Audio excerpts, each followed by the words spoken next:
अस्सलाम वालेकुम स्टूडेंट्स। आज के इस वीडियो लेक्चर में हम डिस्कशन करने जा रहे हैं class 10th chemistry KPK text book board Peshawar का एक न्यू चैप्टर बायो केमिस्ट्री।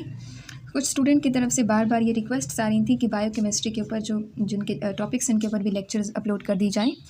तो चलिए शुरू करते हैं आज के इस वीडियो से। सो बायोकेमिस्ट्री क्या है? देखो, बायोकेमिस्ट्री दो वर्ड्स की कॉम्बिनेशन है, एक है बायो और दूसरा है केमिस्ट्री। बायो से मुराद हम बायोलॉजी लेते हैं और केमिस्ट्री तो एक ब्रांच ऑफ केमिस्ट्री, जैसे हम केमिस्ट्री पढ़ रहे हैं। अब केमिस्ट्री में हम ऐसी क्या चीज़ें पढ़ते हैं? केमिस्ट्री हम एटम को पढ़ते हैं, मॉलिक्यूल को पढ़ते हैं, ठीक है। और यही एटम और मॉलिक्यूल अगर किसी लिविंग ऑर्गेनिजम्स के अंदर मौजूद है, ठीक है, तो उस यहाँ पे इनकी स्टडी अगर हम लिविंग ऑर्गेनिजम्स के अंदर कर रहे हैं तो इसकी स्टडी को फिर हम क्या नाम देते हैं? बायोकेमिस्ट्री का नाम देते हैं। हम ये कह सकते हैं कि बायोकेमिस्ट्री वो ब्रांच ऑफ केमिस्ट्री है कि जिसके अंदर वो तमाम सब्सटेंसेस जो लिविंग ऑर्गेनिजम्स के अंदर मौजूद हैं, उनकी कॉम्पोजिशन, उनकी डीकॉम्पोजिशन, उनकी सिंथेसिस और उनकी केमिकल रिएक्शंस, इनकी स्टडी को हम क्या कहते हैं? बायोकेमिस्ट्री कहते हैं। जैसे कि आप लोगों ने क्लास 9th में बायोकेमिस्ट्री को कुछ इस तरह से डिफाइन किया था कि biochemistry is mainly concern with the study of synthesis, composition, decomposition and the chemical reaction of substances which takes place in the living organisms. यानी वो तमाम केमिकल रिएक्शंस, वो तमाम केमिकल सब्सटेंसेस की तैयारी, डिकॉम्पोजिशन, उनकी बनावट जो एक लिविंग ऑर्गेनिजम्स के अंदर मौजूद है, और उनकी स्टडी को हम क्या नाम देते हैं? बायोकेमिस्ट्री का नाम देते हैं। अब ये बहुत ज़्यादा इंपॉर्टेंट चैप्टर है। इससे short question, long question, MCQs आ सकते हैं पेपर के अंदर। तो चलिए देखते हैं इसका इंट्रोडक्शन मीन्स तारुफ। हम इस चैप्टर का तारुफ देखेंगे, इसमें हम क्या क्या चीज़ें पढ़ने जा रहे हैं। सो कहते हैं the bodies of living organisms are made up of chemical elements. देखिए यहाँ पे कहते हैं जो लिविंग ऑर्गेनिजम्स की बॉडीज़ होती हैं वो किस चीज़ से बनी हुई हैं? वो केमिकल एलिमेंट्स से बनी हुई हैं। अब जानते हैं एलिमेंट्स क्या चीज़ है।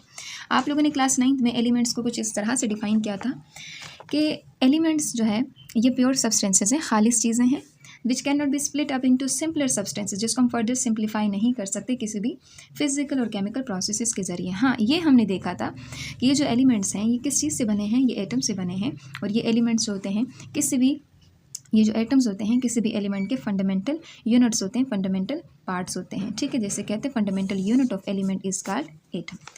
सो यहाँ पर हम ये कह सकते हैं कि अगर हम किसी भी एलिमेंट की बात करते हैं तो वो किसी स्मॉल एटम से मिलकर बना होगा, ठीक है। जैसे देखें ये इस तरह से स्मॉल एटम से मिलकर बना होगा।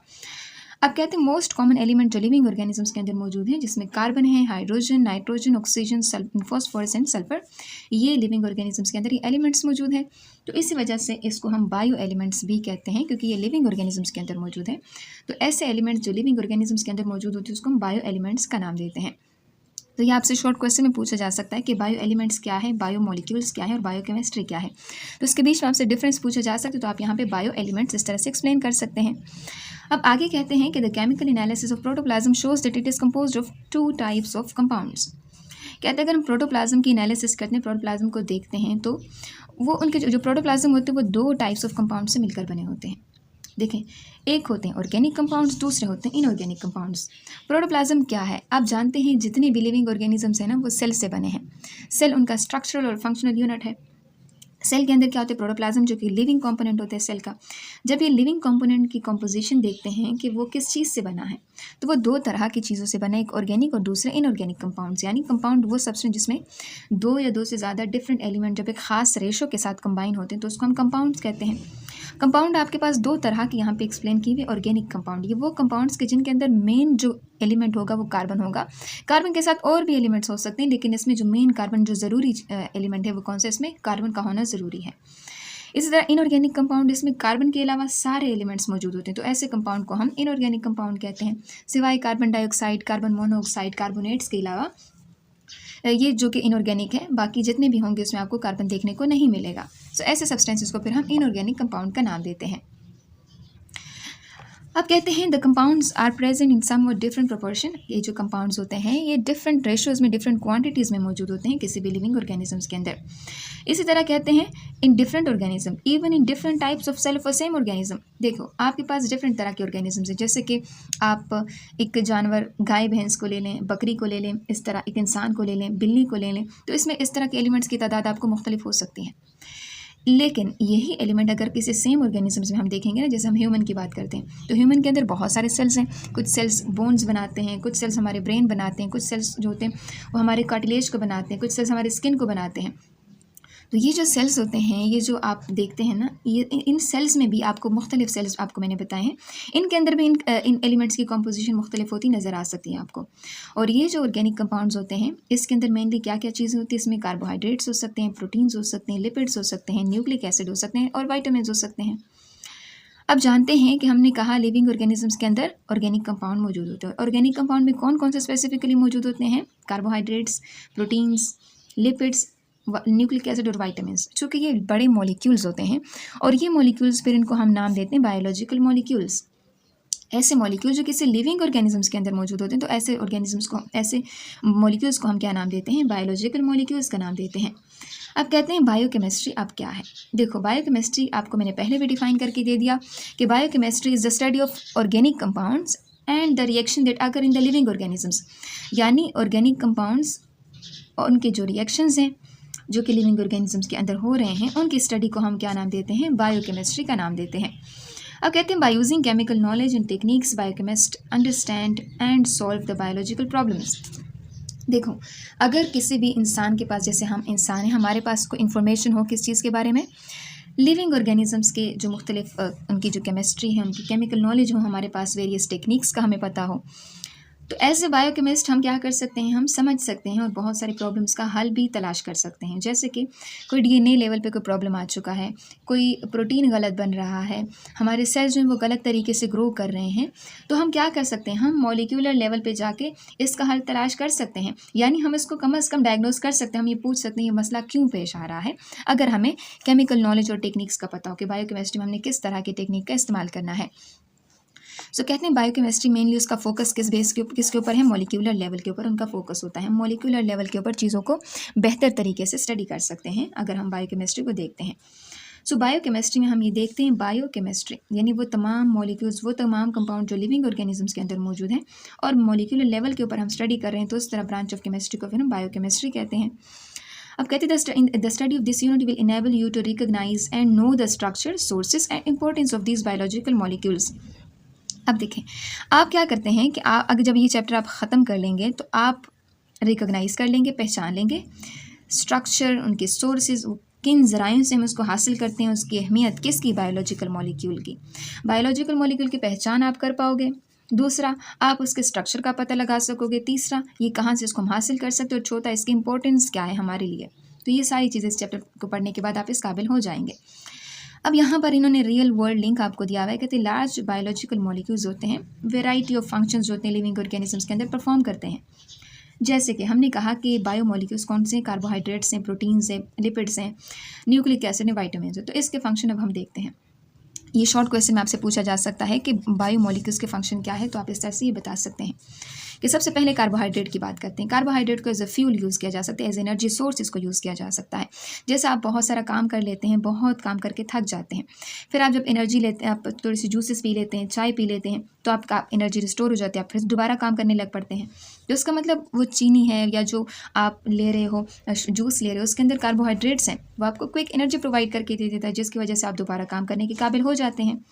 इसी तरह कुछ लिपिड्स होते हैं, वो की स्ट्रक्चरल कंपोनेंट होते हैं सेल मेम्ब्रेन के लिए। देखो, आप लोगों ने लिपिड बाइलेयर को पढ़ा था, फ्लूइड मोज़ेक मॉडल आप लोगों ने पढ़ा था। जैसे फ्लूइड मोज़ेक मॉडल में आप देखते हैं ना, लिपिड के 2 लेयर जो होती हैं इस तरह से मौजूद होती हैं, और इन 2 लेयर्स में क्या होते हैं, देखें इस तरह से प्रोटीन मॉलिक्यूल्स एम्बेडेड होते हैं, ठीक है। और ये जो लिपिड बाइलेयर होती है, सेल मेम्ब्रेन को, सेल का जो मेम्ब्रेन होता है, ठीक है, जो प्लाज्मा मेम्ब्रेन होती है उसको बनाते हैं।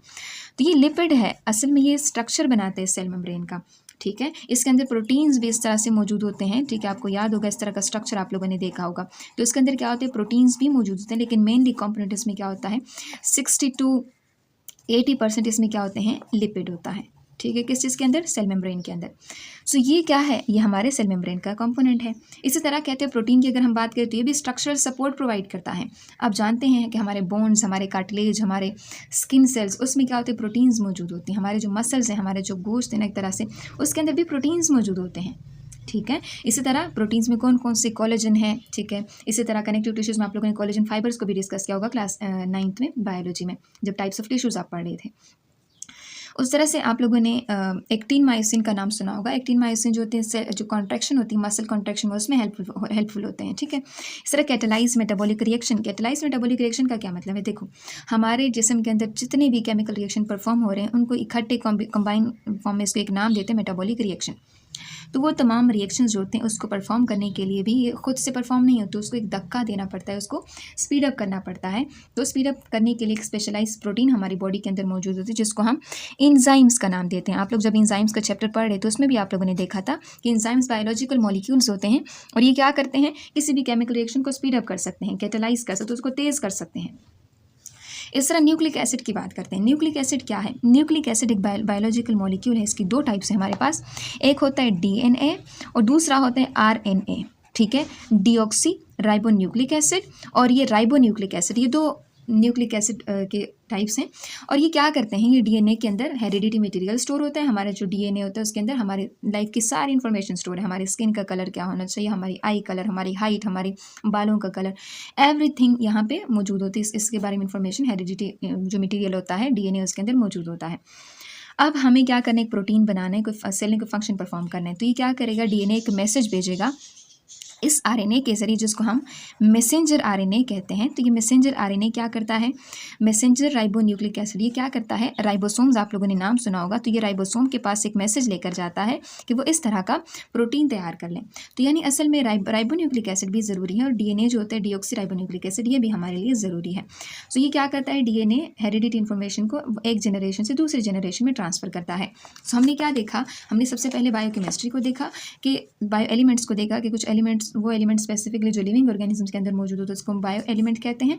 और जो लिविंग ऑर्गेनिजम्स होते हैं उनके सेल्स के अंदर जो प्रोटोप्लाज्म फॉर एग्जांपल वो दो तरह के कंपाउंड से मिलकर बने, ऑर्गेनिक एंड इनऑर्गेनिक।